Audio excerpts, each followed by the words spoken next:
Actually, the clean air revolution has taken a bit of a backward step, because the measurement of air pollution since this year to last year has actually shown that air pollution is now worse in Glasgow than it was before they put the ULEZ in. Gareth, a very good morning to you.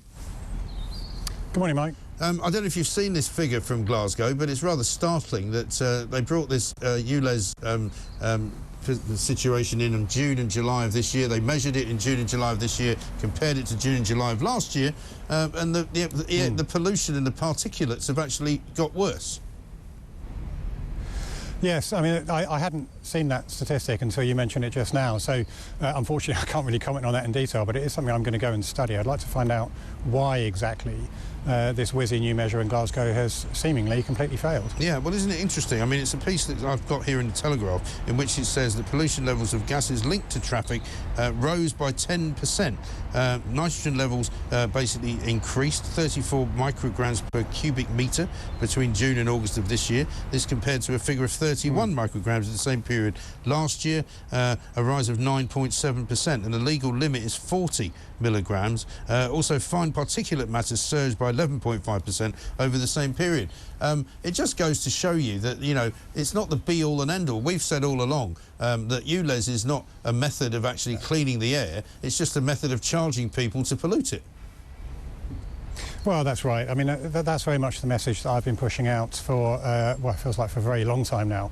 I mean, I first started talking about the dangers of potential ULEZ expansion to the outer London boundary when Sadiq Khan was elected in 2016, and I was on the London Assembly, because I could see which way he was going with this.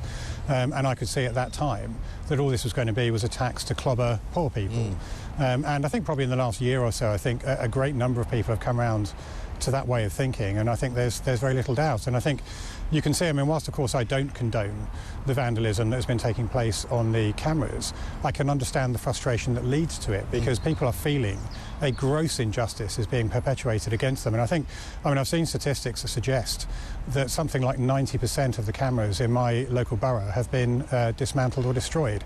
And I think that speaks volumes. And it's not, my borough is not alone in that. I think the whole of outer London is rebelling against what they see as a great injustice. Yeah, I mean, politicians do occasionally condone the acts of Extinction Rebellion and the acts of Just Stop Oil. There's a bunch of idiots, I'm told today, on Westminster Bridge creating a stink and setting off flares and holding up traffic and all of that. Criminal activity, vandalism as well. You know, I don't think there's anything wrong with not necessarily condoning, but excusing, you know, the breaking of the law if it is for a purpose which is, shall we say, for the people's benefit.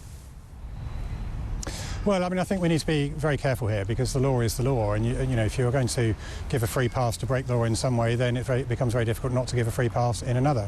People can protest. That's why it's been so dangerous. But that's why it's been so dangerous, Gareth, for so many people in the judiciary, for example, and in the police, to not arrest those who are breaking the law when they're doing it in the name of climate change. I entirely agree with that. I mean, these are sentiments that I've conveyed to the most senior police officers, that their job is to police without fear or favour, and that means you don't go hard on one set of protesters but easy on another, because you think that people are in tune with that particular belief. If you're wearing the King's uniform, your job is to uphold the law regardless of what law breaking is going on.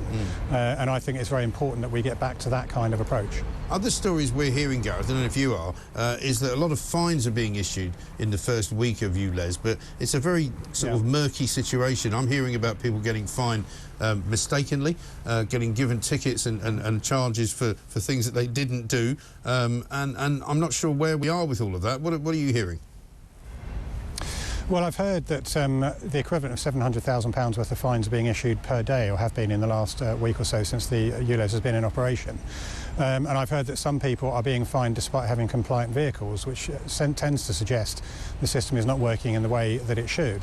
I've also heard that because of the level of vandalism that is being perpetuated against the cameras, that Sadiq Khan has sent out 20 vehicles to park up in various hotspots and take photographs of motorists as they're going by, with the hope of being able to find them there. So, I mean, it seems very clear that the system isn't working as it should, that Sadiq Khan is determined to fleece people as much as possible, and people's sense of injustice is rising. I think it's profoundly wrong, and the Mayor's made a terrible mistake in doing this. Yes.